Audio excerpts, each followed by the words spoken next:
આ સંદર્ભમાં એક બીજી વાર્તા છે. ઉજ્જૈની રાજા ચંદ્રસેન શાસ્ત્રોમાં નિષ્ણાત હોવા ઉપરાંત શિવના ભક્ત પણ હતા.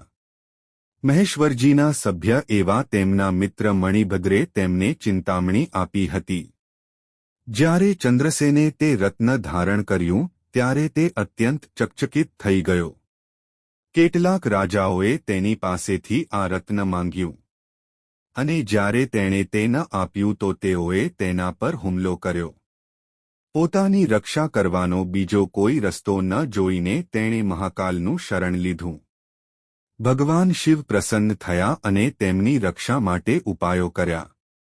પછી જ્યારે એક બ્રાહ્મણ સ્ત્રી પોતાના બાળકને ખોળામાં લઈને ભટકતી મહાકાલ પાસે આવી ત્યારે તે વિધવા થઈ ગઈ.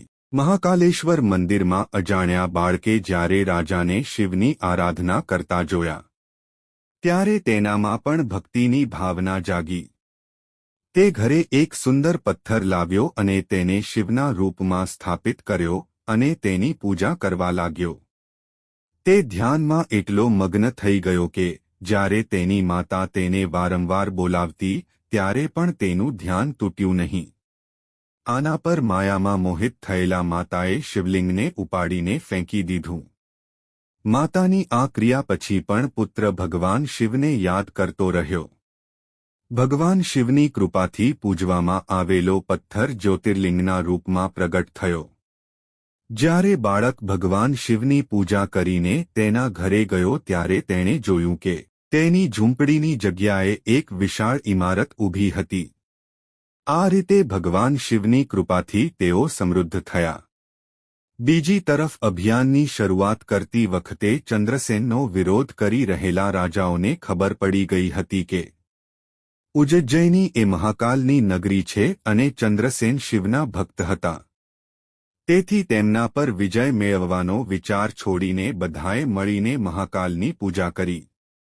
હનુમાનજી પણ ત્યાં પ્રગટ થયા અને કહ્યું કે ભગવાન શિવ મંત્ર વિના પણ પ્રસન્ન થઈ જાય છે. ભીમેશ્વર મહાદેવ. ભીમ નામનો એક અત્યંત ભયંકર રાક્ષસ હતો. તેના માતા પિતાના નામ કરકતી અને કુંભકર્ણ હતા. તેના પિતા રાવણના ભાઈ હતા. ભીમને તેની માતા પાસેથી આ ખબર પડી અને રામચંદ્રજી દ્વારા તેમની હત્યા કરવામાં આવી હોવાનું પણ બહાર આવ્યું હતું. માતાએ એમ પણ કહ્યું કે મેં હજી લંકા જોઈ નથી.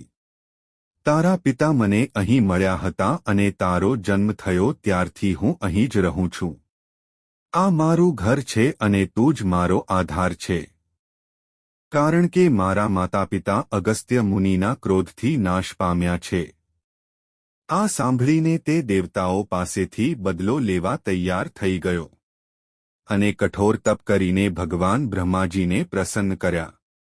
ભગવાન બ્રહ્માજીએ તેને અત્યંત બળવાન બનવાનું વરદાન આપ્યું. ભીમે ઇન્દ્ર જેવા દેવતાઓને જીતીને પોતાના વશમાં લાવ્યા. આ પછી તેણે ભગવાન શિવના પરમ ભક્ત કામરૂપેશ્વર પાસેથી બધું છીનવી લીધું અને તેને જેલમાં ધકેલી દીધો. કામરૂપેશ્વર ત્યાં પણ ભગવાન શિવની પૂજા કરતા હતા.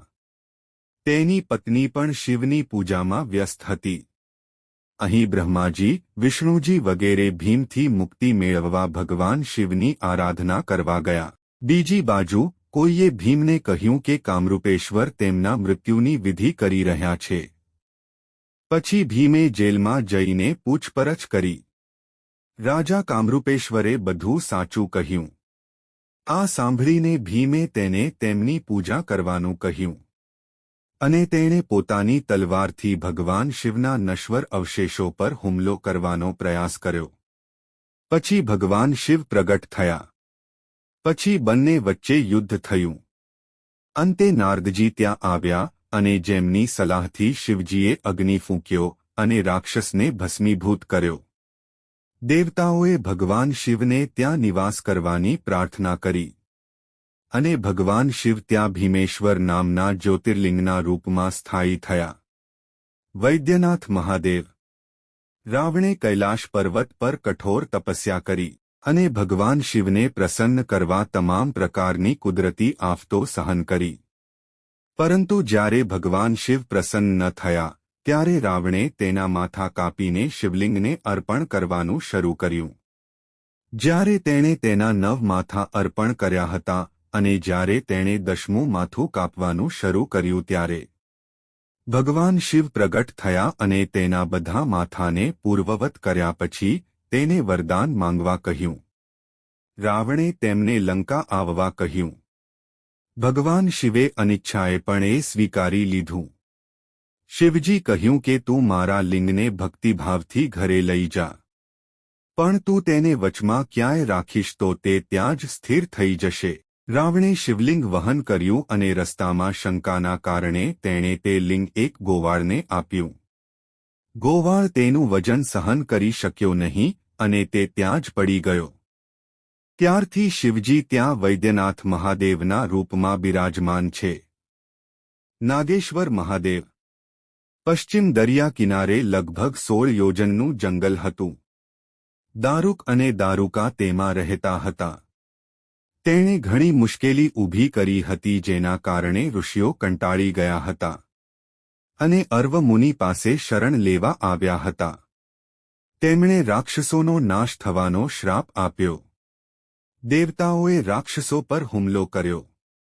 રાક્ષસો ગભરાઈ ગયા પરંતુ દારૂકા પાસે માતા પાર્વતીએ આપેલી શક્તિ હતી, જેની મદદથી તે જંગલમાંથી આકાશમાં ઉડીને સમુદ્રની વચ્ચે લઈ આવ્યો અને ત્યાં સુરક્ષિત રીતે રહેવા લાગ્યો. તેઓ હોડી દ્વારા દરિયામાં ફરતા હતા અને લોકોને બંદી બનાવીને લાવ્યા હતા.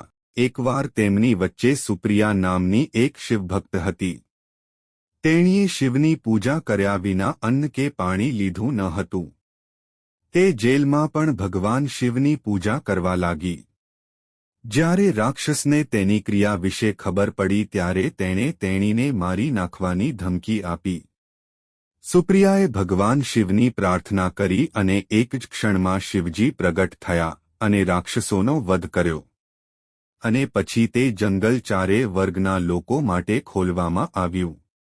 પરંતુ માતા પાર્વતી દ્વારા દારૂકાને આપેલા વરદાનને કારણે તે યુગના અંતમાં તેઓ એ રાક્ષસોની રચના સ્વીકારી અને દારૂકા શાસક બન્યા.